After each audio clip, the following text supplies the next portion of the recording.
님이 부활하셨습니다. 할렐루야. 예, 오늘은 부활절입니다. 기독교 역사에서 십자가 사건과 나란히 아주 중요한 날입니다. 예수님의 부활을 기념하는 오늘이 저와 여러분 모두에게 기쁨으로 충만하시기를 소망합니다. 예, 그리스도인들에게 예수의 부활 사건은 너무나 중요합니다. 그 이유가 뭘까요? 우리는 다 어렵지 않게 그리스도인들은 생각해낼 수 있습니다. 먼저는 예수님이 진정한 하나님의 아들이라는 것을 증명하는 것이고, 또 죽음에서 살아나셨다는 것은 생명의 주관자 되심을 의미하기 때문에 우리 인간의 생명도 하나님이 주관하신다는 증거가 됩니다. 그렇기에 우리의 생명은 예수 그리스도에게 의탁해야 한다는 결론이 되겠지요. 그리고 두 번째는 인간의 몸을 입고 이 땅에 오셨던 예수님이 다시 살아났다는 것의 의미가 음부의 권세를 이기신 분이라는 증거가 되기 때문에 우리 그리스도인들에게도 예수님으로 인해 음부의 권세를 이길 수 있다는 의미가 되는 것입니다. 네, 이미 알고 계시겠지만 이 두 가지 이유만 들어봐도 예수님의 부활은 우리에게 너무나 중요하다는 것을 알 수 있습니다. 이렇게도 중요한 예수님의 부활을 저와 여러분이 지금 믿고 있습니다. 그렇다면 우리의 마음이 어때야 할까요? 오늘 본문의 여인들처럼 기쁨이 넘쳐야 합니다. 예, 다윗과 같이 옷이 벗겨지도록 춤은 못 출지라도 기뻐 뛰며 감격해야 합니다. 그런데 저를 포함해서 요즘 대부분의 그리스도인들의 분위기는 어떻습니까? 지금 여러분의 기분은 어떻습니까? 기쁨이 막 넘치십니까? 그렇지 않죠. 저도 그렇지만 오늘 아침 눈을 뜨고 오늘이 부활절이야. 너무 좋아. 이러면서 마음에 기쁨이 넘치지는 않았을 것 같습니다. 오늘 본문에서도 두 여인은 기쁨이 넘쳤습니다. 그런데 왜 우리는 그렇게 기쁨이 넘치지 못할까요? 아마도 제 생각으로는 여인들처럼 부활의 주님을 직접 만나지 못했기 때문일 것이라고 저는 그렇게 제 자신 스스로를 위로해 보았습니다. 그래서 바라기는 저와 여러분이 오늘 말씀을 통해서 예수님의 부활 사건을 더 깊이 만나게 되기를 소망합니다. 그로 인해서 우리의 마음에 기쁨과 감사가 넘쳐나기를 주님의 이름으로 축원드립니다. 예, 그럼 오늘 본문을 보도록 하겠습니다. 1절입니다. 안식일이 다 지나고 안식 후 첫날이 되려는 새벽에 막달라 마리아와 다른 마리아가 무덤을 보려고 갔더니 아멘. 지난주에 나누었던 말씀은 안식일이 되기 전날 예수님은 십자가에서 죽으셨고 또 여인들이 지켜보는 가운데 아리마대 요셉이 예수님의 시체를 거두어서 새 무덤에 안치했습니다. 그리고 대제사장들과 바리새인들에 의해서 예수님의 무덤을 파수꾼들에게 3일 동안 지키게 하는 것으로 27장의 내용이 마무리가 되었습니다. 그리고 오늘은 안식일이 지난 후 첫날의 새벽입니다. 예수님의 십자가 죽음과 또 장례와 무덤까지 따라오면서 지켜보았던 여인들이 예수님을 보기 위해서 무덤으로 오고 있습니다. 지금 본문의 여인들의 마음에는 어떤 갈망이 있었기에 이렇게 시체가 된 예수님을 만나고자 하는 것일까? 예, 마리아라 하는 이 두 여인들의 이 소망이 다 끊어진 것 같은 이런 상황에서도 기어이 예수님을 보기 위해 지금 움직이고 있습니다. 예수님을 사랑하기 때문에 그 시체라도 보기 위해서 아직 미명이라는 것은 밝기 전인 밝음이 하나도 없는 어두운 새벽이라는 뜻이거든요. 그 어두운 새벽에 예수님을 향해서 나아오고 있는 것입니다. 여러분, 저는 이 이방 여인들의 마음에는 예수님을 향한 사랑과 예수님이 예언하신 말씀이 이루어지길 바라는 이런 간절한 갈망이 있었다고 생각됩니다. 자신의 유익이나 필요에 의한 것이 아니고 결코 아마 그런 마음은 없었을 것이라 확신합니다. 네, 이렇게 예수님을 보기를 갈망하는 이 여인들은 결국은 예수님을 만납니다. 이따가 9절에 예수님을 만나지요. 제자들을 만나러 가기에 앞서 예수님은 이 여인들을 먼저 만나 주십니다. 그렇습니다. 주님은 우리의 갈망을 거절지 않으시는 분이시기에 이렇게 이 여인들을 만난 예수님이 우리가 갈망을 한다면 이 예수님이 저와 여러분도 만나 주실 것이라 믿습니다. 당연히 만나 주시겠지요. 만약 저와 여러분이 예수님을 만나기를 갈망하고 날마다 이 여인처럼 눈뜨는 새벽부터 오직 예수님만을 집중하고 예수님께 나아간다면 예수님은 만나 주실 것이라 믿습니다. 어떻게 그렇게 확신할 수 있습니까? 이렇게 물어본다면 그 부분은 하나님의 영역이라서 저도 제가 뭐라고 하든 그것은 정답이 아닐 수 있습니다. 하나님은 한 번만 기도해도 만나 주시기도 합니다. 하지만 저도 새벽 기도를 많이 이렇게 해보았고 여러분들도 많이 해봤지만은 그렇게 날마다 새벽 기도를 해도 또 잘 만나 주시지 않기도 하시는 분입니다. 그러나 우리가 어떤 큰 사고를 당하거나 어떤 큰 일을 당해서 주님을 붙들고 주님께 간절하게 구했을 때 예수님을 만났다는 이들의 간증을 간혹 듣기도 합니다. 이런 사례들을 보면은 예수님은 일관성이 없으신 분인가? 이렇게 생각되기도 하고, 또 구약을 보면은 하나님이 선택한 사람만 이렇게 만나는 것처럼 보여서 어떻게 기준이 없는 것처럼 보여지기도 합니다. 그래서 가끔 하나님은 그냥 하나님 맘대로이신가? 이런 정말 그런 분이신가? 이렇게 우리가 교회를 갸웃거릴 때도 있지만 예수님은 그런 분이 아니십니다. 예수님은 하나님이시죠. 하나님은 공의로우신 분이시기에 그럴 수 없는 분입니다. 우리의 죄 때문에 자신의 독생자까지도 죽이기까지 하시는 분이기에 하나님은 정확하신 분임을 의심치 마시기 바랍니다. 하나님은 우리의 마음을 감찰하신 분임을 여러분은 믿으십니까? 감찰하시는 분이라는 분이 성경을 통틀어 29번이나 나왔습니다. 바로 우리의 마음을 감찰하시는 그 분이란 그 단어가 많이 나왔다는 것은 지금도 우리의 마음을 감찰하고 계시다는 분입니다. 우리의 능력으로 그 기준이 애매해 보일 수밖에 없습니다. 왜냐하면 우리의 능력으로는 10길 물속은 알아도 한 길 사람 속은 모르기 때문에 우리는 사람의 마음으로는 어떤 하나님의 기준을 판단할 수도 없고 사람의 마음을 알 수도 없다는 것이 우리의 능력의 한계입니다. 결론은 우리의 마음이 얼마나 간절하게 진실되게 하나님을 향해 열려 있느냐에 그 기준은 하나님이 감찰하시고 판단하시고 우리가 예수님을 언제 어떻게 만날 수 있는 그 시기는 바로 하나님이 감찰하시는 그 마음 가운데 있다는 결론이 나옵니다. 여기 본문에서 모든 소망이 다 끊어진 그 자리에도 나는 예수님만 보기를 바란다는 그 여인들이 바로 부활의 예수님을 만나는 이 키포인트입니다. 바로 그 마음으로 지금 이 순간부터는 내가 욕망하는 그 어떤 것이 아니라 또 그 세상의 그 어떤 것 때문이 아니라 오직 예수님만을 바라는 그 갈망하는 마음으로 우리의 영혼이 충만해지기를 소망합니다. 그 마음의 갈망으로 저와 여러분이 모두 부활의 주님을 만나서 기쁨으로 충만해지는 은혜가 있기를 주님의 이름으로 축원드립니다. 2절부터 4절까지의 말씀입니다. 큰 지진이 나며 주의 천사가 하늘로부터 내려와 돌을 굴려내고 그 위에 앉았는데 그 형상이 번개 같고 그 옷은 눈같이 익거늘 지키던 자들이 그를 무서워하여 떨며 죽은 사람과 같이 되었더라. 아멘. 그곳 예수님의 무덤에서는 지진이 일어났고 천사들은 예수님의 무덤을 막고 있던 큰 돌을 굴려서 열고 그 위에 앉아 있습니다. 그 천사들의 모습은 번개와 같이 번쩍번쩍하고 천사의 옷은 새하얗고 빛이 납니다. 우리가 상상하는 그 천사의 모습 생각나시죠? 무덤을 지키던 파수꾼들은 이 세상에서 일어날 수 없는 그런 일들을 목격하고 있기 때문에 그들은 기절초풍하고 지금 졸도한 상태인 것입니다. 예수님은 지진과 천사가 없어도 홀로 무덤에서 나올 수 있는 분이십니다.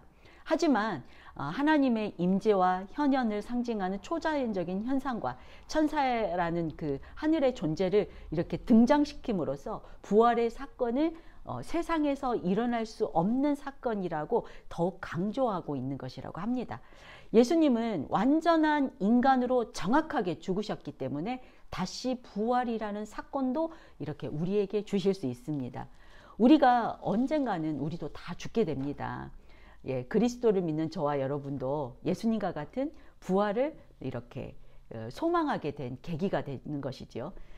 그렇기 때문에 우리는 사람은 왜 죽을까 생각도 하게 해보았습니다. 예, 그 죽음의 원인은 바로 아담의 타락 때문이지요. 바울은 로마서에서 죄의 싹은 사망이라고 했습니다. 그래서 그런데 모든 인간은 다 죽습니다. 한 사람도 예외 없이. 그러므로 모든 인간은 다 죄인이라는 결론이 납니다. 예, 이 의견에 다들 의의는 없으시죠? 다 기독교인들은 다 나는 죄인임을 고백하고 있지 않습니까? 우리 기독교인들은 이 사실을 다 알고 있습니다. 우리는 모두 죄로 인해서 죽을 운명인 것입니다. 이러한 우리의 죽음에서 구원하기 위해서 예수님께서 완전한 인간으로 오셔서 우리를 위해 우리의 죄값을 단번에 지불하시고 십자가에서 죽으셨습니다. 믿으십니까? 믿으시지요? 할렐루야입니다. 이 사실을 믿기 때문에 저와 여러분은 오늘 부활하신 예수님과 같이 다 부활할 것입니다. 예, 이 사실이 믿어진다면 저와 여러분은 이미 구원받았음을 믿으시기 바랍니다. 그런데 여기에서 파수꾼들은 하나님의 임재로 인한 초자연적 현상과 천사들의 증언과 예수님의 부활을 직접 목격하고도 믿지 못하고 그저 두려워만 하고 있습니다. 안타깝지요. 왜 믿지 못하고 그들은 변화되지 않은 걸까? 파수꾼들은 지난밤 대제사장들과 바리새인들의 요청으로 예수님의 부활이 없다는 것을 지키고 증명하기 위해서 무덤 입구를 무거운 돌로 자신들이 직접 임봉하고 그곳을 굳건하게 지키고 있던 자들이었습니다. 그곳을 지키고 있었기에 이들은 여인들보다 먼저 예수님의 부활을 직접 목격했을 것이고 천사들도 보았고 그들의 말을 들었을 것으로 미루어 짐작할 수 있습니다. 27장 마지막 부분을 볼 때 그들은 로마의 구인이 아니라 유대인이었을 거라고 합니다. 빌라도는 대제사장들과 바리새인들에게 너희에게 경비병이 있으니 사용하라는 표현으로 자신의 책임을 회피했습니다. 당시 이스라엘은 자신들의 치안을 위해서 유대인들로 그 경비병을 만들어서 밤에는 예루살렘의 치안을 위해서 성을 지키게 했다고 하죠.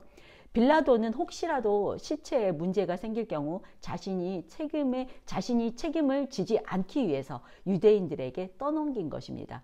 그러므로 이 파수꾼들은 유대인이었고 유대인에게 메시아 사상이 기본적으로 있었을 것이고 구약 성경을 모두 알고 있고 하나님을 경외하는 마음도 있었을 것으로 추측해 볼 수 있습니다. 그럼에도 왜 그들은 이렇게 하나님의 현현과 이 천사들의 존재와 부활한 예수님을 직접 목격하고도 회개하고 변화하는 삶으로 전환되지 못하고 두려워만 하고 있었을까? 예, 이들은 이후에도 변화되지 않았습니다. 다른 복음서와 신약 성경에 무덤을 지키던 파수꾼들의 이야기가 전혀 언급되지 않는 것으로 봅니다. 알 수 있습니다. 이들은 끝내 변하지 못했다는 것을 우리는 알 수 있습니다. 왜 이들은 변화되지 못했을까? 이들은 기절할 만큼 놀라고 두려웠던 것으로 볼 때 무덤에서의 사건이 사실이었다는 것만을 증명하는 이 안타까움으로 이들의 끝을 맺습니다. 예수님의 부활은 기독교의 핵심이자 신학의 중심이고 다른 종교와는 다른 어떤 허무맹랑한 신화 같은 이야기가 아닙니다. 예수님의 부활이 명백하게 증거된 오늘 본문은 우리 그리스도인들을 흔들림 없는 부활 신앙을 갖게 합니다. 그러나 파수꾼들에게는 그런 신앙을 주지 못했던 것입니다. 왜 그럴까? 이들은 구약도 알고 메시아도 알고 다 아는데 그 아는 데만 그치고 굳게 믿지 않았다는 것이 가장 유력한 문제의 해답으로 생각됩니다. 결국 그들은 구약의 언약을 알고는 있었지만 언약을 굳게 지키지도 않았기에 믿지도 않았다는 의미가 됩니다. 그렇기에 그들은 아는 데만 그치고 믿음에는 이르지 않았던 것입니다. 여러분, 하나님의 말씀, 성경을 신뢰하고 믿고 계십니까? 믿으시지요? 아멘입니다. 제자들 중에도 도마도 처음에는 믿지 않고 예수님을 만나고서야 믿었습니다. 그런데 저와 여러분은 예수님을 직접 만나지는 못했지만 우리는 지금 믿어지고 있습니다. 그 은혜가 얼마나 감사한 일인지 정말 어떻게 예수님을 보지도 않았는데 우리가 이렇게 믿어지게 됐는지 정말 조마조마합니다. 하나님이 우리를 만나주시지 않았다면 우리는 예수의 이름을 듣기는 들었다 할지라도 세상 사람들처럼 믿어지지는 않았을 것입니다. 하나님의 은혜가 아니었다면 정말 저와 여러분은 어쩔 뻔했습니까? 여전히 세상 가운데 방황하며 소망이 없는 불쌍한 인생들이었을 것입니다. 지금 이 자리에 있는 것이 얼마나 안심이 됩니까? 여러분도 그렇죠. 그래서 저와 여러분은 하나님께 감사할 것밖에 없습니다. 그래서 우리는 복음의 빚진 자라고 하는가 봅니다. 그렇다면 이제 우리는 파수꾼들처럼 예수님의 부활이 진정으로 믿어지지 않는 사람들을 위해서 무엇인가를 해야 하겠지요. 우리는 다 아시는 것처럼 믿음을 전파하면 됩니다. 그러나 거기에 앞서 먼저 저와 여러분이 부활의 주님을 믿는 굳건한 믿음으로 무장되어야 합니다. 예수님을 직접 만나지는 못했지만 말씀 속에서 예수님의 부활이 진정한 사실로 증명되어지는 것을 더 잘 알게 되면은 저와 여러분이 더 확신을 가지고 복음을 전할 수 있겠지요. 바로 이것입니다. 우리 안에 부활의 확신이 확실하게 믿어진 그 증거가 우리 안에 살아 있어야 된다는 뜻입니다. 그래서 오늘 본문에서 예수 부활의 사건의 몇 가지의 증거를 찾아보려고 합니다. 오늘 본문에서는 예수님이 당연히 부활했다는 사실을 전제로 이야기를 펼치고 있습니다. 그렇기 때문에 어떤 그 대단한 사람의 증언으로 이 사실을 증거하고 있는 것이 아닌 것을 볼 수 있습니다. 하나님은 그 당시에는 미천한 존재이기에 재판정에서조차 증인으로 써주지 않는 여인들을 증인으로 사용하셨습니다. 그래서 예수님의 부활 사건 첫 번째 증거가 바로 이 여인들입니다. 만약 부활 사건을 조작하려고 하였다거나 어떤 부활했다는 사실만을 증거하기로 할 것 같으면 아마 영향력 있는 대단한 사람을 증인으로 사용했을 것 같습니다.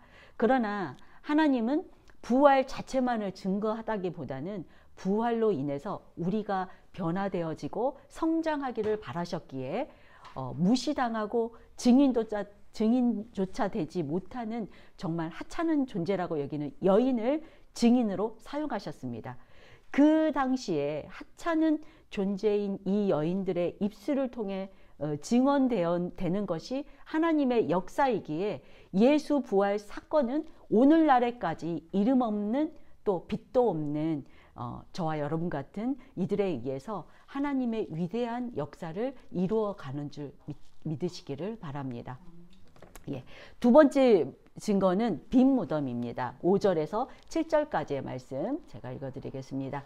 천사가 여자들에게 말하여 이르되 너희는 무서워하지 말라. 십자가에 못 박히신 예수를 너희가 찾는 줄을 내가 아노라. 그가 여기 계시지 않고 그가 말씀하시던 대로 살아나셨느니라. 와서 그가 누우셨던 것을 보라. 또 빨리 가서 그의 제자들에게 이르되 그가 죽은 자 가운데서 살아나셨고 너희보다 먼저 갈릴리로 가시나니 거기서 너희가 배우리라 하라. 보라 내가 너희에게 일렀느니라 하거늘. 아멘. 무거운 돌로 막고 파수꾼이 지키고 있었음에도 예수님 부활절 날에 무덤은 비어 있었습니다. 천사들이 여인들을 기다렸다는 듯이 돌무덤이 열린 그 빈 무덤을 여인들에게 보라고 하고 있습니다. 유대인들의 부활에는 시체가 포함되어 있습니다. 그렇기에 유대인들은 시체를 온전하게 보존하는 것을 중요하게 생각합니다. 그래서 그들은 그들의 처형법에는 아무리 큰 대역죄인이라고 할지라도 수장시키지는 않는다고 하죠. 왜냐하면 시체를 잃어버릴 수 있기 때문에 그런 수장형은 없다고 합니다. 암튼지 예수님이 부활하신 모습은 여러분도 다 아시는 것처럼 어떤 귀신과 같이 몸이 없는 그런 부활의 존재가 아닙니다. 우리가 보고 만지고 도마가 만져봤지요. 서로 말하고 먹을 수도 있고 그런 존재이지만 또 시공간을 초월해서 예수님은 여기 번쩍 저기 번쩍 하셨죠. 시공간을 초월하는 그런 존재이기도 합니다. 아마 저희가 이제 예상하기로는 우리의 나중 부활의 모습도 지금 예수님의 부활의 그 모습이 아닐까 이렇게 생각해 봅니다. 여기에 나타난 천사들은 여인들의 두려움을 진정시킵니다. 천사가 전한 메시지는 4개로 요약됩니다. 두려워하지 말아라. 그가 말씀하시던 대로 예수님이 살아나셨다. 예언의 말씀 성취입니다.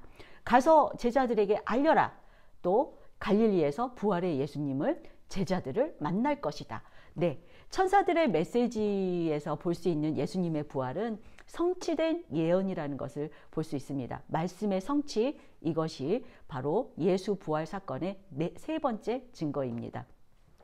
이 구절에서 예수님의 부활 소식은 천사들이 아니라 여인들의 입술을 통해 이 복음이 증거되기를 바라시는 하나님의 마음을 볼 수 있습니다. 하나님은 돌들로도 아브라함의 자손을 만들 수 있다고 하셨습니다. 그렇기 때문에 천사들을 사용하면 더 빠르고 편하고 아주 정확하고 쉬웠을 것입니다. 얼마나 우리의 그 구원이 빠르게 일어났겠습니까? 그러나 그렇게 하지 않으시고 저와 여러분과 같이 연약하지만 믿음의 사람들을 복음을 위해 사용되기를 바라고 계십니다. 복음을 증거하는 일은 하나님께서 가장 기뻐하시기에 저와 여러분이 하기를 가장 바라신다는 뜻입니다. 믿어지십니까? 믿으십니까? 아멘. 예, 여러분 연약하고 보잘것없는 내 모습이라고 여겨지십니까? 예, 이름 없는 여인들을 증인으로 사용하시는 하나님은 바로 연약하고 보잘것없는 저와 여러분을 기다리고 계십니다. 하나님의 마음이 전해지는 참 위로가 되는 말씀입니다. 연약하고 능력도 없는 저를 불러주신 은혜가 너무 감사합니다. 이 감사한 동일한 은혜가 여러분에게도 임하기를 예수님의 이름으로 축원드립니다. 아멘. 이어서 4번째 증거는 부활하신 예수님께서 직접 만나주시는 것입니다. 8절에서 10절까지의 말씀입니다. 그 여자들이 무서움과 큰 기쁨으로 빨리 무덤을 떠나 제자들에게 알리려고 다름질할새 예수께서 그들을 만나 이르시되 평안하냐 하시거늘 여자들이 나아가 그 발을 붙잡고 경배하니 이에 예수께서 이르시되 무서워하지 말라 가서 내 형제들에게 갈릴리로 가라 하라 거기서 나를 보리라 하시니라. 아멘. 예, 그녀들은 천사들에게 들은 소식을 제자들에게 전하기 위해서 달려갑니다. 처음 이 여인들이 예수님의 부활 소식을 들었을 때는 큰 기쁜 마음도 있었지만 동시에 파수꾼들과 같이 두려운 마음도 함께 있었습니다. 왜 안 그렇겠습니까? 네, 막 죽은 사람으로는 죽었다가 살아날 수 없는 일을 만났고 또 부활과 유사한 사건은 그 모든 역사를 통틀어 단 한 번도 없었습니다. 인간의 영역을 벗어난 불가능한 것이기에 인간으로서는 두려울 수밖에 없지요. 우리는 영화로 귀신만 봐도 굉장히 무섭잖아요. 또 우리가 가끔 겪게 되는 자연재해를 봐도 바로 옆에서 그 큰 자연재해를 보게 된다면 굉장히 두렵다고 합니다.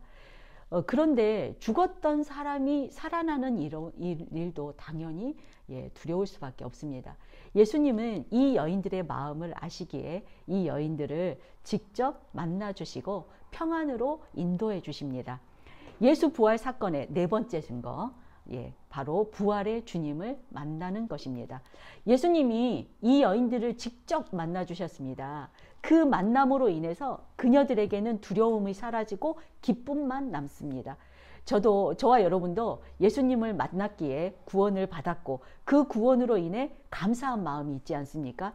바라기는 이 여인들처럼 우리 구원받음으로 인해서 우리의 영혼이 기쁨으로 충만하기를 소망합니다. 아멘. 그리고 여인들은 주님을 만나자마자 주님께 예배합니다. 발을 붙들고 경배한다는 것은 예수님을 신적 존재로 예배한다는 의미라고 합니다. 부활의 사건, 예수님의 부활 사건 5번째 증거는 바로 예배입니다. 예수님을 만난 사람은 예수님을 예배하는 삶으로 변화됩니다. 우리도 지금 예배하고 있습니다. 이후에 예수님을 직접 만난 제자들처럼 직접 대면하여 만나지는 않았지만 말씀을 통해서 우리는 예수님을 만났습니다. 그리고 예수님을 믿는 사람들은 모두 예배자의 삶으로 변화되었습니다. 그 후에 일어나는 삶의 변화에 삶의 현장에서 변화된 모습은 이 시간에는 생략하고 다음으로 미루도록 하겠습니다. 이렇게 부활의 예수님은 우리의 삶을 변화시킵니다. 여러분의 삶에서 예수님을 믿기 전과 믿은 후의 삶은 어떻습니까? 변화되셨습니까? 이 또한 여러분이 아시겠지요. 하나님도 아시고 계십니다. 마지막으로 예수님은 갈릴리로 가서 제자들을 만나겠다고 합니다. 갈릴리는 우리가 실패한 그 현장을 의미합니다. 부활의 주님은 우리의 실패의 현장으로 찾아오시는 분임을 믿으셔야 합니다. 저와 여러분은 요한복음 21장에서 베드로와 그 제자들을 찾아와 베드로를 다시 회복시키시고 일꾼으로 부르시는 유명한 이야기를 다 알고 있습니다. 지금 예수님께서는 제자들보다 앞서 제자들의 그 실패의 현장으로 가시겠다는 그 말씀을 하십니다. 그 갈릴리에서 바로 지금 예수님은 저와 여러분에게 말씀하고 계십니다. 베드로야, 내가 나를 사랑하느냐? 저와 여러분도 예수님을 만났고 그분의 약속을 믿고 그분의 약속이 영원히 변치 않으리라는 것을 믿는다고 하지만 그러면서도 그분의 임재와 역사하심을 온전히 믿지 못할 때가 굉장히 많습니다. 우리 왜 그럴까요? 아마도 저와 여러분의 마음 속에는 아직 내가 무엇인가를 더 해야 한다는 생각이 뿌리내어 있기 때문이 아닐까, 이런 생각을 해보았습니다. 그러나 주님은 우리의 능력을 보고 우리를 부르신 것이 아니라 또 우리의 능력 때문에 우리를 만나주신 것이 아닙니다. 온전히 하나님의 은혜로 우리를 그냥 만나주신 것입니다. 그러니 우리가 실패해도 괜찮습니다. 주님이 실패한 우리에게 찾아와 주시기 때문입니다. 여러분, 실패하고 상처받고 홀로 일어설 힘조차 없이 낙담하고 계십니까? 예수님은 여러분에게 찾아가 묻습니다. 내 딸아, 내 아들아, 내가 나를 사랑하느냐? 내가 나를 사랑하느냐? 우리의 힘과 능력이 필요한 것이 아니라 당신을 사랑하는 마음만으로 충분하시다, 말씀하고 계십니다. 여러분, 예수님을 사랑하십니까? 아멘. 네, 주님께서 아십니다. 베드로의 고백이 저와 여러분의 고백이 되기를 예수님의 이름으로 축원드립니다. 예수님의 부활을 믿는 여러분, 저와 여러분의 삶이 비록 대단한 것이 아니라 해도 또 크게 변화되지 않는다 해도 나를 구원하신 은혜에 감사하는 마음이 드십니까? 네, 아니면 파수꾼들과 같이 두려운 마음이 드십니까? 오늘 본문에 이름 없는 여인들과 같이 복음의 증인으로 사는 것만으로도 여러분은 만족하십니까?